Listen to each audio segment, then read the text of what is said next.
So we could look at a lot of crazy things in federal politics this week. We could look at Shirtgate and the chaos around that of Susan Ley trying to pin an attack on Alba in one of the most bizarre and stupid ways ever. We could talk about Barnaby Joyce's increased collapse into insanity. But one thing that really caught my attention this week and over the last couple of days is that in Canberra, there has been some drama, but not on the federal level, or not exclusively on the federal level, but also at the territory level, which I found really interesting.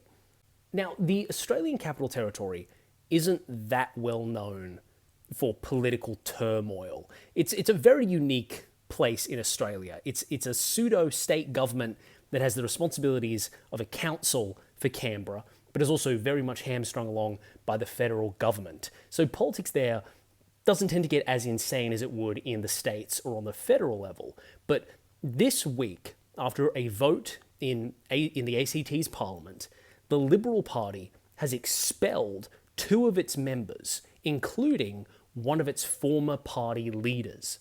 So, a little bit of backstory here. This is Elizabeth Lee. She was leader of the Canberra Liberals, leader of the Territory's opposition from 2020 up until 2024. And fun fact, she was the first Asian Australian to ever lead a major party at any state or territory level in Australia. And it's safe to say, if you're not from Canberra, you probably haven't heard of her. Or if you have, it's probably from this infamous clip during the 2024 territory election when she flipped off a journalist. And this went a little bit viral in Australian political circles at the time. And look, her chances at the 2024 election were slim to none. Labor has sort of become like a de facto eternal party of government at the ACT territory level. They've been in power for more than 20 years now. The current chief minister there, Andrew Barr, has been the chief minister since 2014, uninterrupted. It just isn't really a place where the Liberals can realistically form government. And let's look past the fact that Canberra is probably the most left-wing place in the country. There's also the fact that it's a proportional chamber. They use Hare-Clark representation, like Tasmania, and what that means in practice is that, well, for nearly 30 years now, Labor by itself, or with the help of the Greens, has had a majority in that chamber. And it's very difficult to see how the Liberals really get to a majority position in any, realistic scenario. So anyway, in 2024, Elizabeth Lee led the party into that election, and they lost. The Liberal Party lost its 7th consecutive election in a row in the Territory, back to its eternal position of opposition. But Elizabeth Lee did something, or rather was open to something, that shook the Liberal Party in the ACT to its core.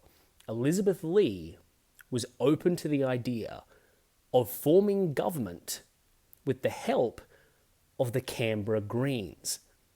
Now, the idea of a Liberal-Greens coalition, or more likely confidence and supply agreement, does sound insane, but if Tasmania's election and the aftermath of it this year has taught us anything, it's that under the right circumstances, if Labor is bull-headed enough, there are certain ways in which Liberals can get into power with the Greens' support. And look, the Liberals and the Greens even had the numbers to do this. To get a majority in the ACT's chamber, you need 13 seats, which is exactly what the Liberals and the Greens had combined. But it seems that this discussion that Elizabeth Lee was having behind closed doors about the idea of trying to form government with the Greens would only be done if the Liberals either got more seats than Labor or tied them. But that wasn't the case. The actual count in the 2024 election was 10 seats to Labor, 9 to the Liberals, and then 4 to the Greens. So that plan was never really set in motion. But the fact that she even considered it and was having discussions about it led to an unbelievable backlash from within the ACT Liberals that destroyed her career. So in the aftermath of the loss, Lee took a very bold step and agreed with the sentiment that was posed to her by some journalists, comments that another Liberal had made, that there were people in the Canberra Liberals who were more interested in being kingmaker and pushing the party to the right than they were interested in actually forming government. Basically, Lee said, there are forces in the party trying to take us right wing, and that is to our massive detriment. And then there was a leadership spill. Now, this leadership spill was not unexpected. In fact, it was required. The Canberra Liberals, every time they lose, and I should really be saying ACT Liberals, but it's kind of interchangeable. Anyway, the ACT Liberals, after every election loss, they have to have a leadership race. The leadership is declared vacant, and then they potentially re-elect the leader, or they find somebody new. And Elizabeth Lee was under the impression that she had the numbers to remain on as leader after the defeat. She was wrong. When the day of the vote came around, Lee's own deputy, Leanne Castley, challenged her and beat her in the leadership contest by 1 vote. I should specify there aren't that many members in Parliament to begin with, so that's not as close as it sounds. It was 5 votes to 4. But what was interesting is who Castley made a deal with. Jeremy Hanson from the ACT Liberals Conservative wing was originally going to challenge Elizabeth Lee, but he withdrew from the contest and let Castley take on Lee and win the leadership. And then those same 5 people that voted for Castley voted to make Jeremy deputy leader of the party. So it seems that elements of the moderate wing, through Castley, and the conservative wing had a backroom agreement to take over the leadership, specifically taking it off Leigh for her attempted Greens negotiation. Elizabeth Lee from there basically refused to be on the Liberals' front bench, even though, looking at the size of the party, realistically, everyone could end up on the front bench. She said she didn't want to be a part of the new shadow ministry that Castley was putting together, so she went to the back benches where she has been ever since. But then this week, as I mentioned at the start of this, she was full on just kicked out of the party room. And what happened here was pretty interesting. So in the Territory Assembly this week, there was a pretty innocuous vote, not something particularly exciting, just a simple vote over whether or not the Territory Assembly should lower its sitting weeks in the year from 13 weeks to 12. Pretty boring. Both the Labor Party and the Liberals supported reducing the amount of sitting weeks of Parliament, and really it was just the Greens who weren't too fond of it. But interestingly, Elizabeth Lee and one of her Liberal colleagues, Peter Kane, who really deserves a video of his own, he's quite a maverick, they crossed the floor and voted with the Greens against the motion, and subsequently both of them were expelled from the Liberal party room.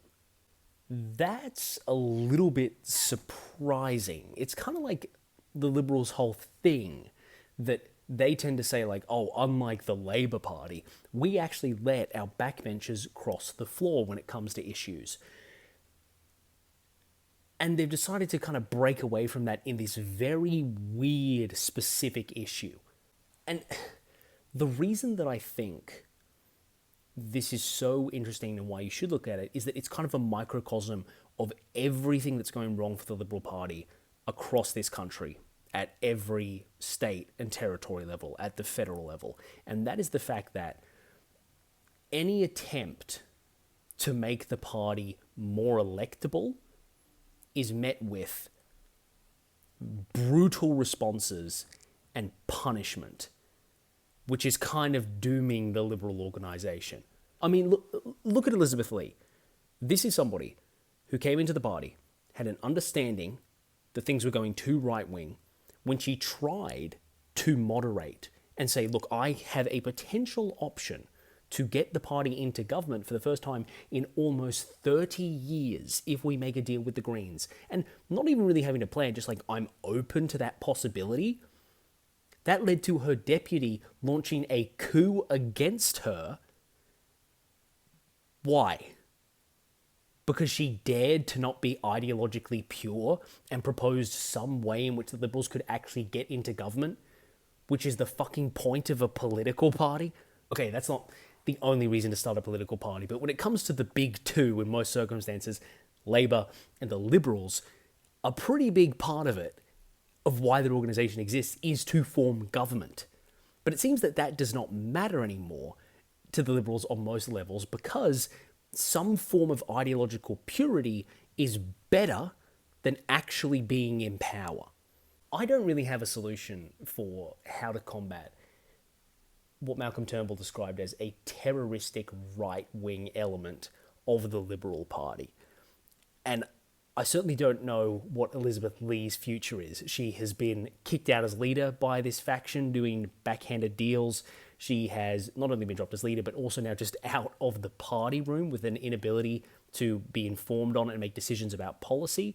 And she is now effectively on the crossbench, along with one of her Liberal colleagues who actually had the guts to stand up and say, hey, maybe Parliament shouldn't reduce the amount of time that it's sitting so that we can better scrutinise the government.